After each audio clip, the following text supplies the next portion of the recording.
Welcome to the next session on functional analysis. In this session, we will be discussing whether the completion of a normed linear space is unique. In the last session, we proved that every normed linear space can be isometrically embedded into a complete normed linear space, that's Banach space, as a dense subset of it. Okay. And here we check whether this completion is unique. So the theorem says that let E x1 x2 be normed linear spaces in which x1 and x2 are Banach spaces, complete normed linear spaces. Okay, and we have T1 from E to x1 and T2 from E to x2. These are isometries, and T1 of E is dense in x1, T2 of E is dense in x2. In such a situation, T2 composite T1 inverse, which is a mapping from T1 of E to T2 of E, can be extended to an isometry between x1 and x2. Can be extended to an isometry between x1 and x2. So we can say that x1 and x2 are unique up to an isometry. Okay, so here E is a normed linear space. x1 and x2 are completions of E. So we have x1 is a Banach space. There is an isometry T1 from E to x1, and T1 of E is dense in x1, means x1 is a completion of E. Similarly, x2 is a Banach space. T2 is an isometry from E to x2, and T2 of E is dense in x2, means x2 is a completion of E. So here x1 and x2 are two completions of E, and the theorem says that they are unique up to an isometry. So this is our statement. So theorem says that completions of a normed linear space is unique up to an isometry.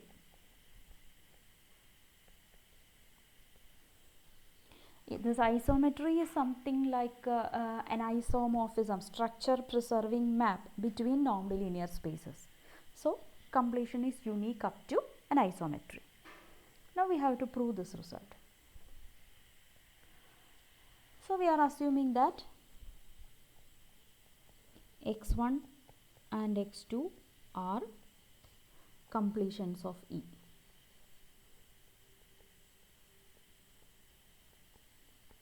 So that we have T1 from E to x1 and T2 from E to x2, two isometries,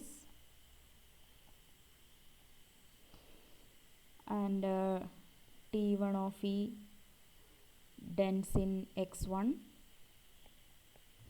T2 of E dense in x2. We have given up to this. Okay, all these things are given. Now we have to prove that there is an isometry between x1 and x2.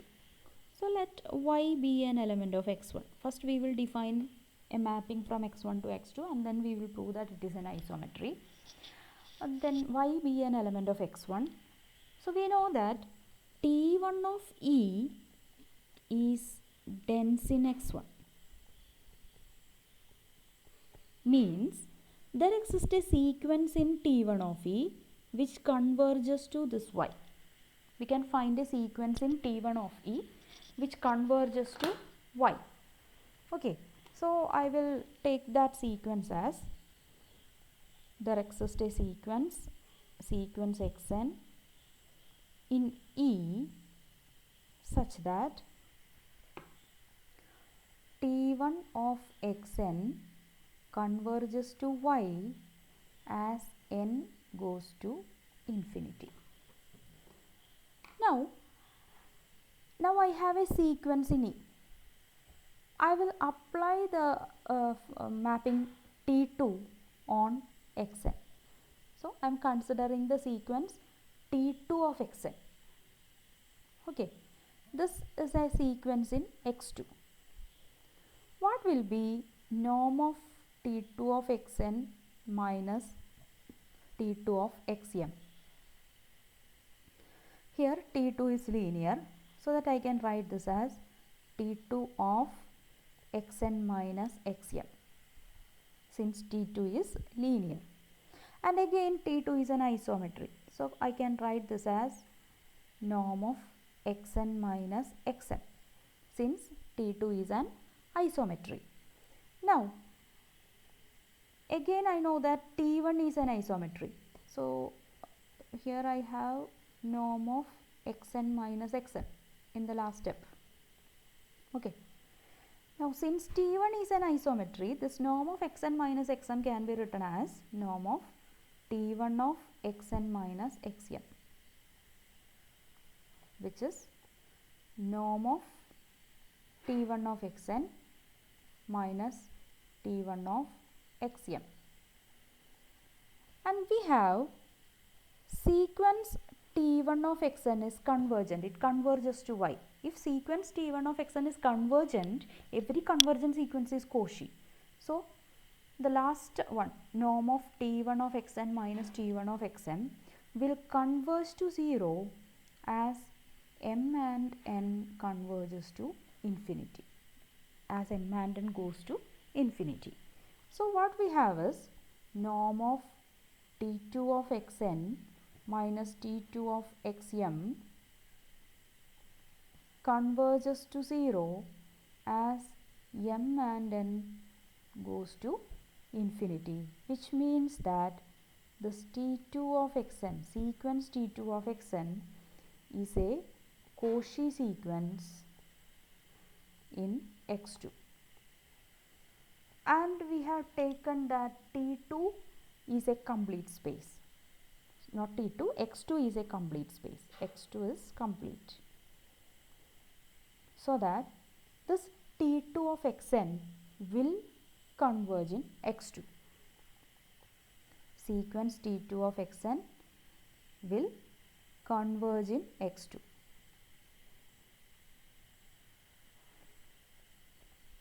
Since x2 is a complete space, I will take the limit of the sequence as z. Let z be limit as n tends to infinity of T2 of xn. Okay. Based on this discussion, I am defining a mapping T from x1 to x2 as follows. I am defining T of y equal to z. Okay, so we are starting from y. Consider this y is in x1, then there exists a sequence xn in E such that T1 of xn converges to y.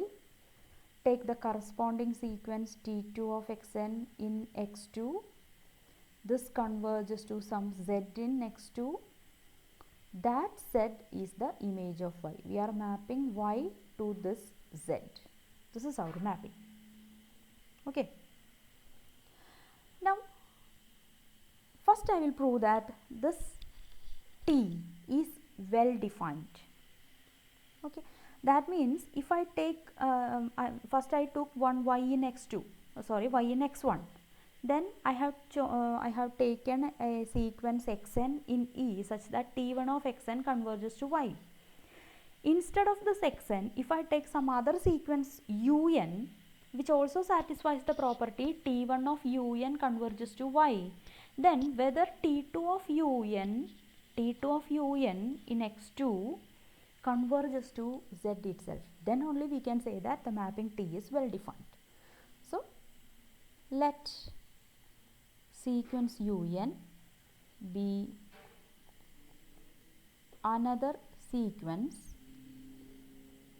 in x1, another sequence in E such that t1 of un converges to y as n goes to infinity. Okay, I have to find what is limit of t2 of un. If it is z itself, then we are done. So this is equal to limit as n goes to infinity, t2 of un can be written as un minus xn plus xn. Okay, so this is equal to limit as n goes to infinity, t2 of un minus xn plus limit as n goes to infinity, t2 of xn. Okay, call this as 1. Now, limit n goes to infinity, t2 of xn, we know that this is equal to z. What about limit n tends to infinity, t2 of un minus xn? If this is equal to 0, then we have no problem. Okay. Here,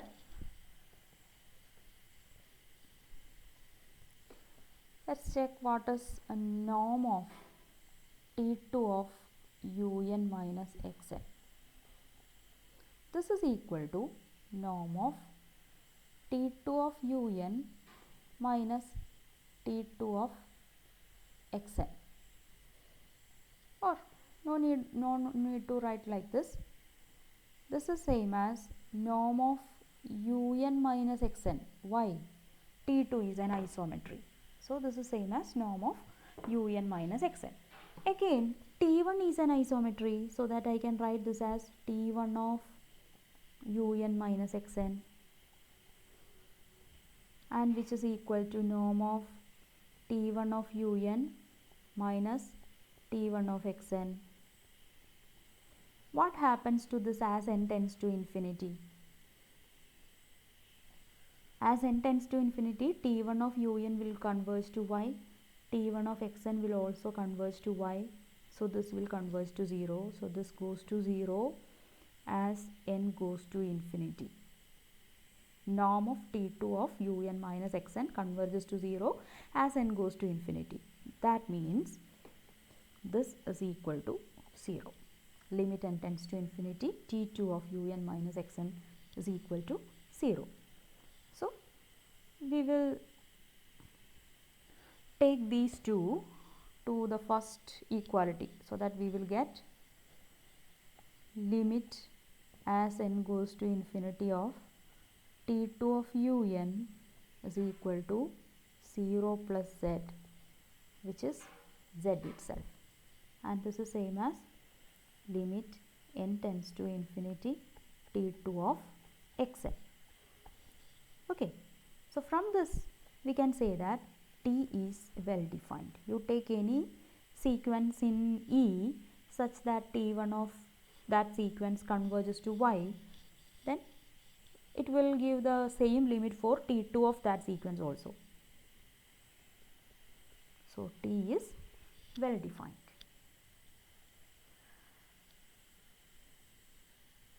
Now we know that norm is a continuous function. So what about now I am actually proving that T is an isometry.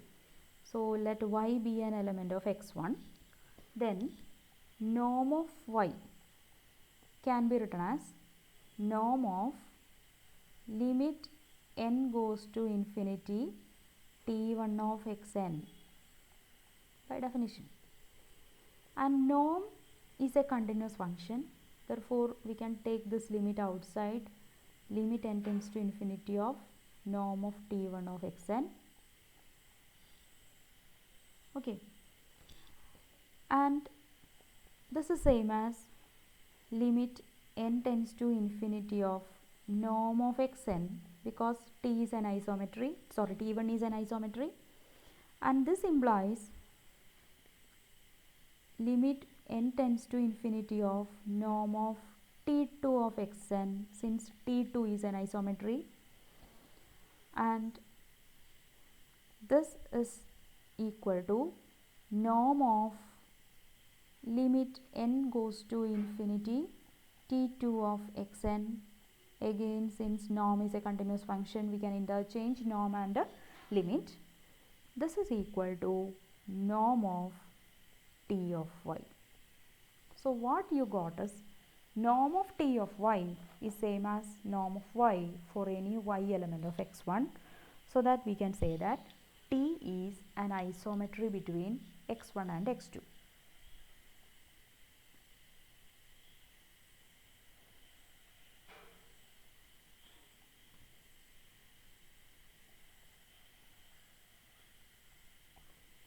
Okay, when we have an isometry T between x1 and x2.